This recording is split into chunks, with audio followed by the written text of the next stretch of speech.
हे बघा फुटवे आता या एका झाडाला कमीत कमी 1 2 3 4 5 6 7 8 9 10 11 12 13 14 15 16 17 18 19 20 ते 25 फुटवे आहेत 52 दिवसामध्ये. आणि या पद्धतीची हे बघा फुलाची क्वालिटी आहे, फुलाची ग्रोथ आहे.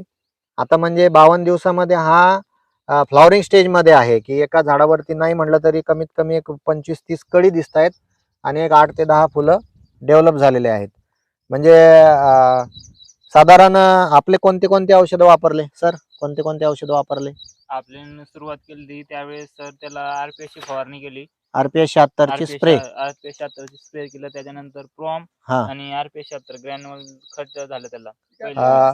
धन्वंतरीचं गोरिच प्रॉम ग्रॅन्युअल, हा गोरिच प्रॉम आणि ग्रॅन्युअल हे याला टाकलेलं आहे. पहिला डोस, हा आता दुसरा डोस आहे समजा. हा पहिला डोस टाकला, त्याच्यानंतर 1 महिन्यानंतर अजून दुसरा डोस आता हा दुसरा डोस टाकलेला आहे. दुसरा डोस टाकलेला आहे. आणि त्याला जास्त म्हणून आपली जे आहे ना 3 फवारणी झाल्या RPS ची आणि त्याच्यामध्ये 13-40-13 काही खत वापरून सोडले. कारण की आपल्या जे क्षेत्राला कमी क्षेत्र असल्यामुळे याला ठिबक नाहीये सध्याला. बर बर बर. क्षेत्र कमी असल्यामुळे ठिबक नाही, तरी आपलं असं नियोजन आहे. आणि याला जर खतं सोडण्यात थोडा प्रॉब्लेम येतात, कारण की माणसाचा श्रम थोडा जास्त जातो. म्हणून आपण फवारणीमध्ये RPS आणि खतं देत होतो.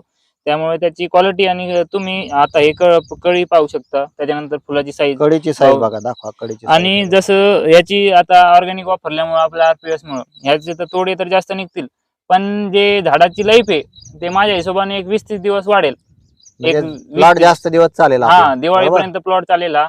म्हणजे याच्यामध्ये तुमचे गणपतीचा सण, नवरात्र, दसरा, दिवाळी हा चारही सण तुमचं भागून जातं. हे अशा पद्धतीनं त्याचं नियोजन करून हे लावलेले. बर बर बर.